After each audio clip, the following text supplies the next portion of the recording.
మాధవ్ గారు.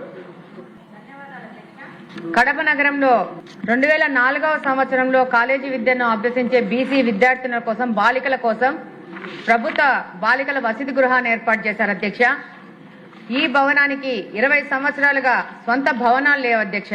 అద్దె భవనాల్లో ఈ యొక్క హాస్టల్ నడుపుతున్నారు అధ్యక్ష. దాదాపు 130 మంది బాలికలు intermediate, degree, nursing, post graduate చదువుల కోసము సుదూర ప్రాంతాల నుంచి వచ్చి ఇక్కడ ఆశ్రయం పొందుతున్నారు అధ్యక్ష. ఆస్పిరేషనల్ డిస్ట్రిక్ట్ ఎన్నో ఆస్పిరేషన్ తో జిల్లాలో నలుమూల నుంచి వెనకబడిన బీసీ విద్యార్థినులు ఈ ప్రాంతాన్ని ఇక్కడికి వచ్చి విద్యను అభ్యసిస్తున్నారు అధ్యక్ష. దురదృష్టం ఏంటంటే అధ్యక్ష, అద్దె చెల్లించకపోవడం వల్ల అకాడమిక్ ఇయర్ మధ్యలో కూడా యజమానులు హాస్టల్ ఖాళీ చేసిన సందర్భాలు కూడా ఉన్నాయి అధ్యక్ష.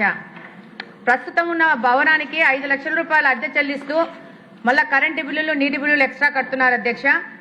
సరైన భద్రతా సౌకర్యాలు లేని కారణంగా ఆడపిల్లలు అభద్రతా భావంతో ఉన్నారు అధ్యక్ష.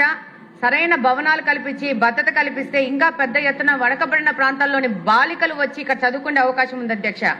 మంచి స్థాయికి చేరుకునే అవకాశం ఉంది అధ్యక్ష. 2 సంవత్సరాల నుంచి మినిస్టర్ గారికి డిఆర్సీ మీటింగ్ లో కానీ అనేక పర్యాయాలు ఈ యొక్క బీసీ హాస్టల్ యొక్క పరిస్థితి వివరించడం జరిగింది అధ్యక్ష. అద్దె భవనము కూలిపోయే పరిస్థితికి వచ్చి ఇప్పుడే ఈ మధ్యనే 1 నెల 2 నెలల క్రితము ఈ భవనాన్ని మార్చి మా ఇంటి వెనక ఒక భవనాన్ని తీసి బాలికలను పెట్టే పరిస్థితికి ఈ యొక్క బీసీ హాస్టల్ వచ్చింది అధ్యక్ష. దాదాపు 22 సంవత్సరాల క్రితము మెట్రిక్ హాస్టల్ మంజూరైనా కానీ సరైన భవనం లేక విద్యార్థులు బాలికలు అవస్థలు పడుతున్నారు అధ్యక్ష. మరొకసారి మీ ద్వారా మంత్రి గారి దృష్టికి తీసుకెళ్తున్నాం అధ్యక్ష. కడపకు మంచి ప్రభుత్వ పరిధిలో సొంత భవనంతో బీసీ హాస్టల్ ఏర్పాటు చేయవలసిన అవసరం ఉంది అధ్యక్ష. తద్వారా బీసీలకు సాయం చేసుకునే పరిస్థితి ఉంటుంది అధ్యక్ష.